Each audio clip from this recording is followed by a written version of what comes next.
I can't talk about the Sonata Set without taking a moment to acknowledge my wonderful team of testers who spent so much of their time and talent helping me make this set so much better than I ever could have on my own. Their feedback, creativity, and cheerleading has left me overflowing with so much gratitude. I can only imagine what brilliance my future customers will bring to this pattern, and I can't wait to see your creative take on the Sonata Set. And now, let's transition into me poking holes in a piece of paper. After cutting out my paper pattern pieces, I like to use an awl to pierce the pattern markings. On the paper pattern, I poke holes at the top corners and center bottom of the rounded pocket markings. I do the same at the center top and the center bottom of the heart pocket markings. I then place the pattern over my fabric and transfer the markings using a water-soluble marker. The small pocket circles mark the center top and center bottom of the heart pockets. For the shorts' back pockets, I have included the heart outline because the heart pockets are angled differently than the rounded pockets. I have added a gap at the center bottom of the rounded pockets to indicate the exact location of their center bottom. Welcome to my state-of-the-art cutting surface. I cut out all my fabric pattern pieces on the floor. It works just fine for me, but I know others have cutting methods and surfaces that work best for their specific needs. My pattern weights are simple yet effective, just washers and nuts readily available at any hardware store. I align my pattern pieces with the grain, secure them in place with my pattern weights, and then proceed with cutting. To avoid droopy dresses or interfacing, I recommend using light to mid-weight woven fabric with enough structure to maintain crisp hems when pressed. Without further ado, let's get working on the back ties, also known as pattern piece 11. Sew back ties lengthwise with a 1/4 inch or 6 mm seam allowance, leaving both ends open. Next, you'll want to turn your ties right side out. A loop turner is a handy tool specifically designed for turning tubes. It typically consists of a long rod and a small hook or clip. To turn your ties right side out, insert the rod into the sewn tie starting from one end and guiding it through to the other end. Attach the hook or clip to the end of the fabric inside the tie. Carefully pull the rod back through the tie, turning the fabric right side out as it moves.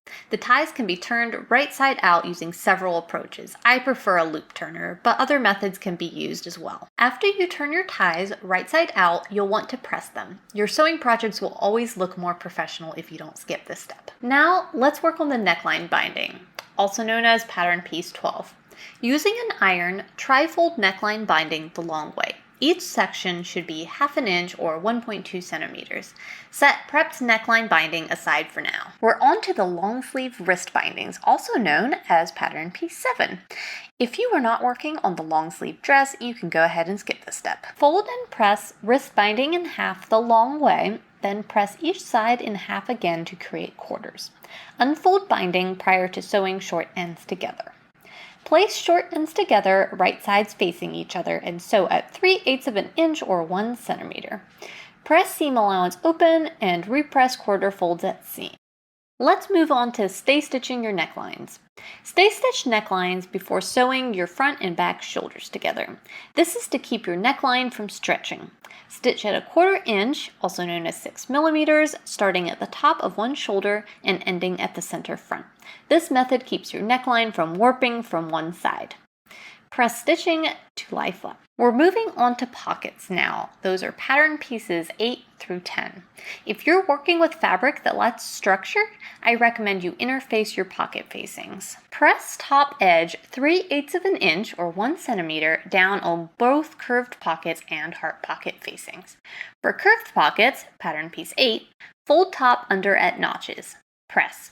For heart pockets, pattern piece 9, place facings on top of heart pocket.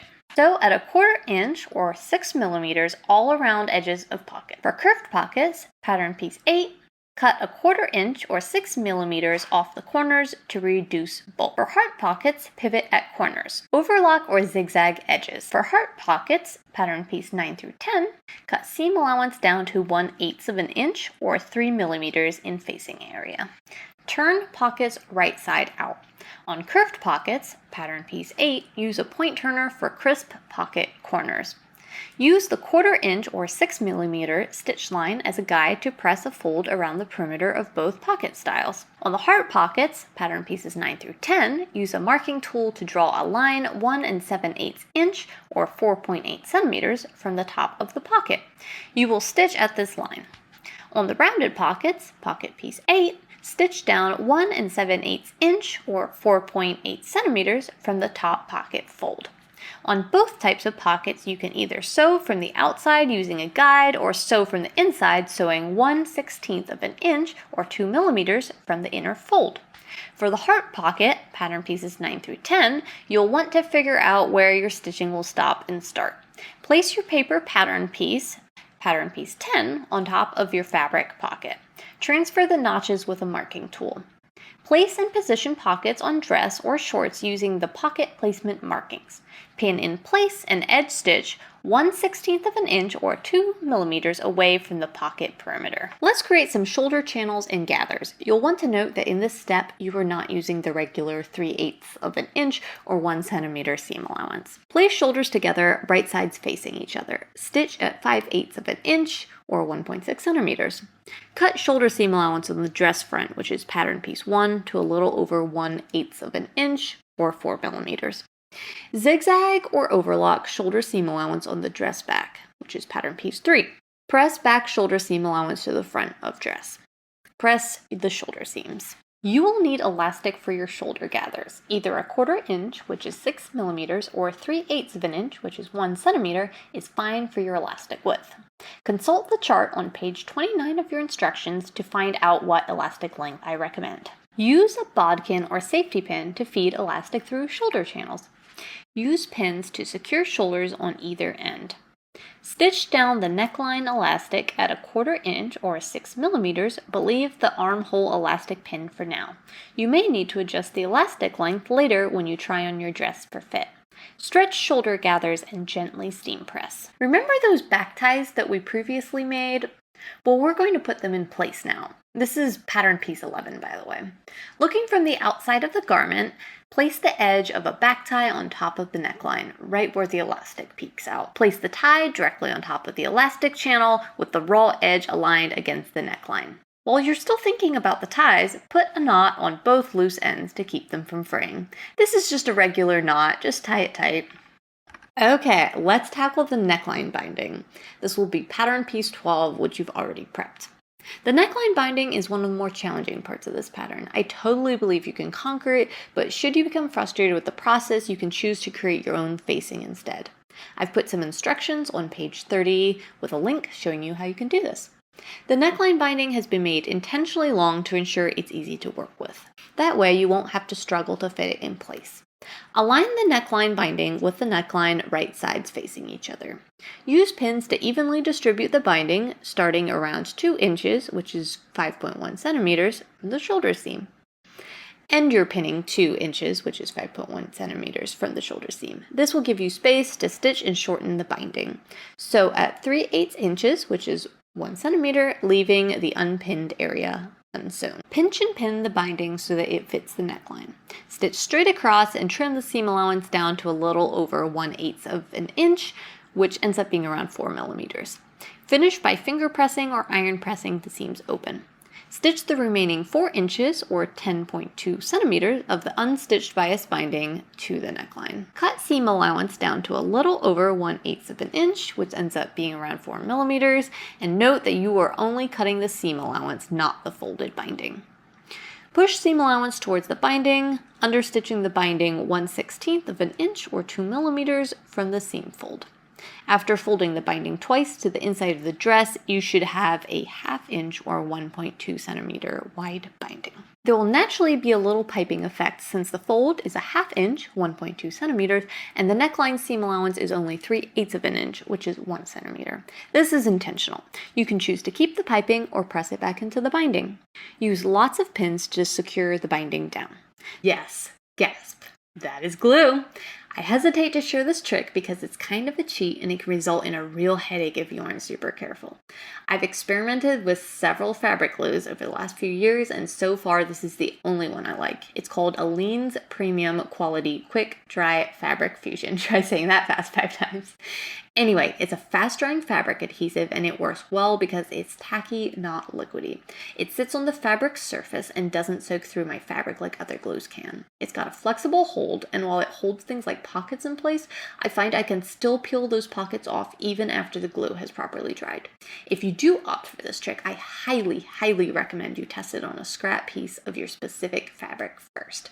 This glue does leave a residue and it isn't easy to remove from your fabric, so always glue the object you're adhering, not the garment itself. Don't use fabric glue if you're not confident in what you're doing. This is a great trick in the right hands, but ultimately I still recommend pins. It's your tried and true. Then stitch 3/8 of an inch or 1 centimeter from the piping edge.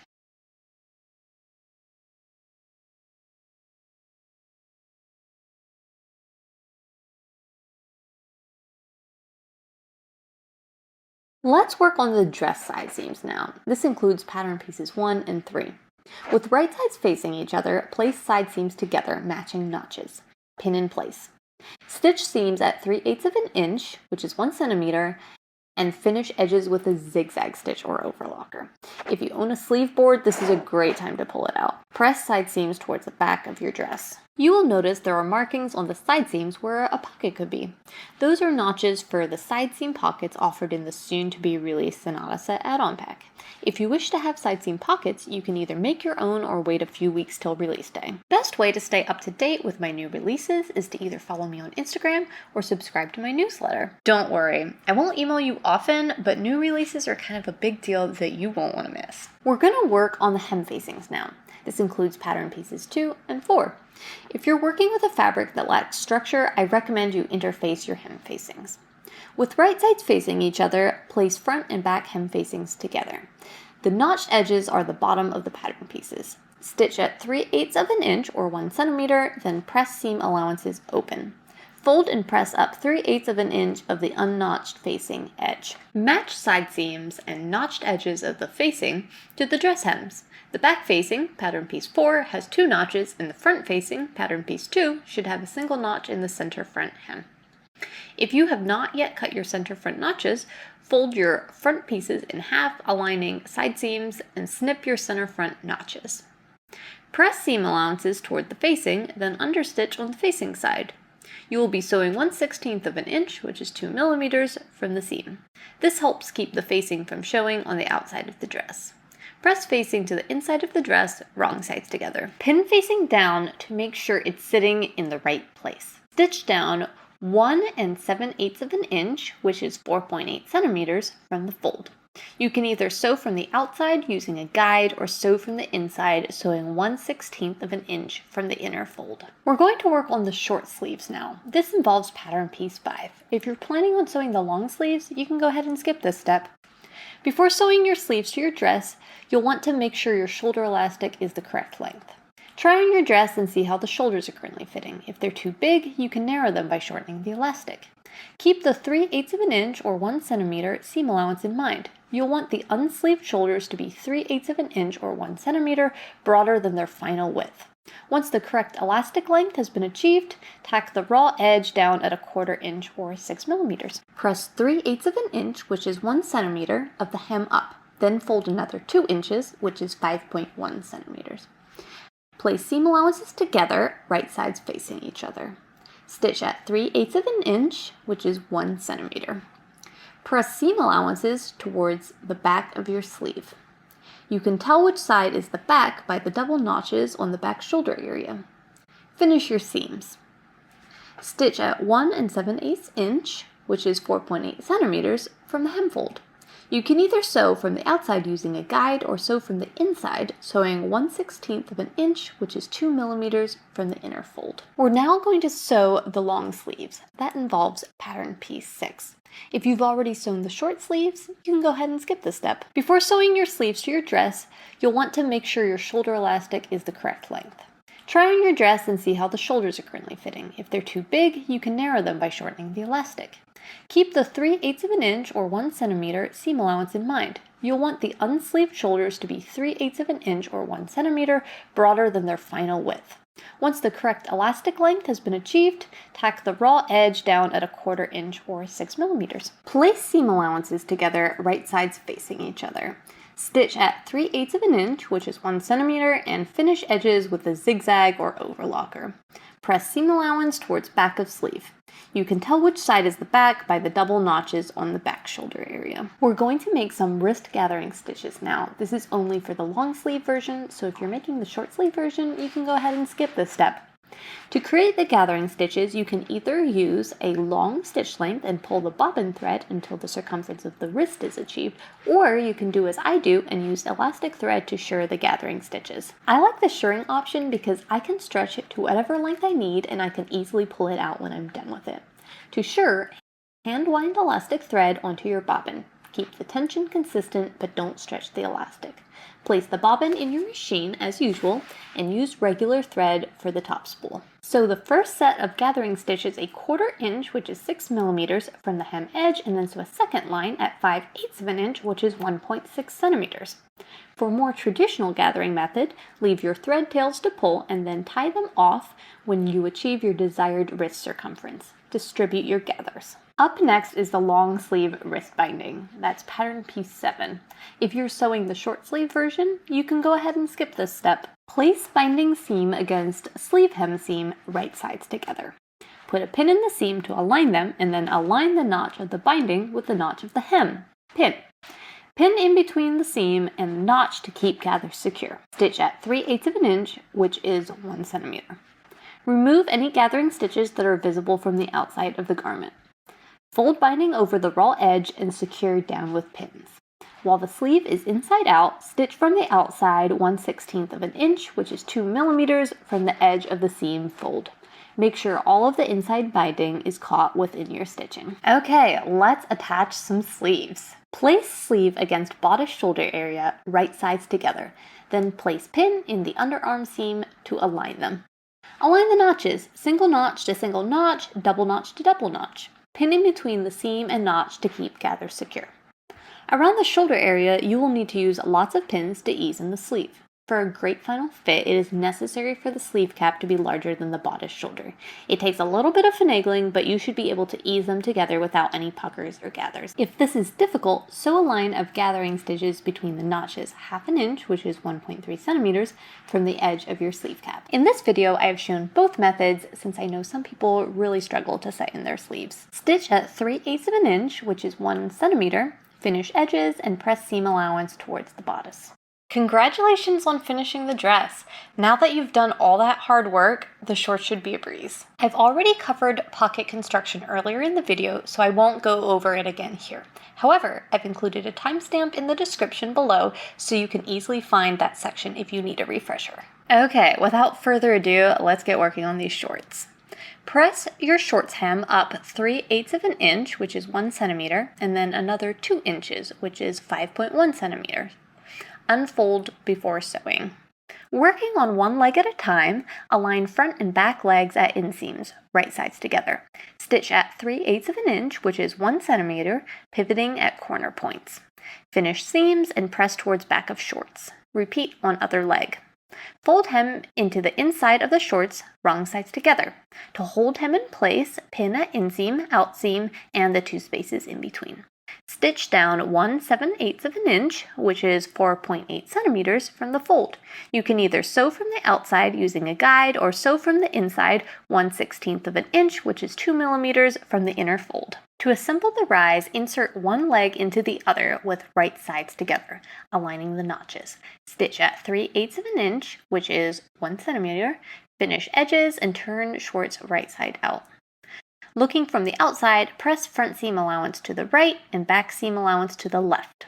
If you have a cute little tag, this is the time to pin it to your center back seam. Not only is it a fun detail, but it will also help you quickly differentiate the back of your shorts from the front. Press waistband in half the long way, wrong sides together. Press unnotched edge up 3/8 of an inch, which is 1 centimeter, wrong sides together. Sew short ends together and stitch at 3/8 of an inch, which is 1 centimeter. Press seam allowance open and repress folds. Pin shorts to waistband, aligning notches and seams. The waistband seam will align with the back of the short seam. You will also notice 2 parallel dots in 4 places along the top of the shorts.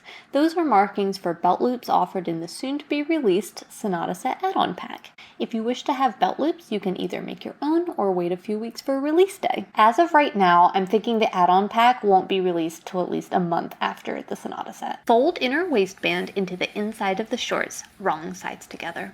Pin at back seam, 1 inch to either side of the back seam, the front seam, and the 2 spaces in between. Starting at the back seam, at the top of the waistband, stitch 1/16 of an inch or 2 millimeters all the way around. At the bottom waistband fold, pin and stitch all around, leaving a 2-inch or 5.1 centimeter gap at the center back. You will use this opening to feed your elastic through. To determine the length of your elastic, take your waist measurement, multiply it by 10%, and subtract that amount from your waist length. Add 1/2 inch, which is 1.3 centimeters, to account for the elastic overlap. So an example of that would be if I had a 25-inch waist and I multiply it by 0.10, that equals 2.5 inches. So I take 25 inches minus 2.5 inches, and that equals 22.5 inches. So then I take 22.5 inches and I add 0.5 inches. That leaves me a total of 23 inches of elastic. Using a bodkin or safety pin, feed your elastic through the opening of the waistband channel. Make sure it doesn't get twisted along the way. When the 2 elastic ends meet, overlap by 1/2 inch, which is 1.3 centimeters, pin it in place, and sew the elastic together, forming a rectangle. Backstitch to secure. From the outside of the shorts, close your waistband opening. Stitch 1/16 of an inch, which is 2 millimeters, from the waist seam. Distribute your gathers evenly, then place a pin in 4 places: the center front, the center back, and both sides. Increase your stitch length by at least 1/2 a size, then stretch your waistband, stitching from pin to pin. This line of stitching will be around 5/8 of an inch, which is 1.6 centimeters, down from the top of your waistband. Steam press your waistband. Congratulations, your Sonata set is complete!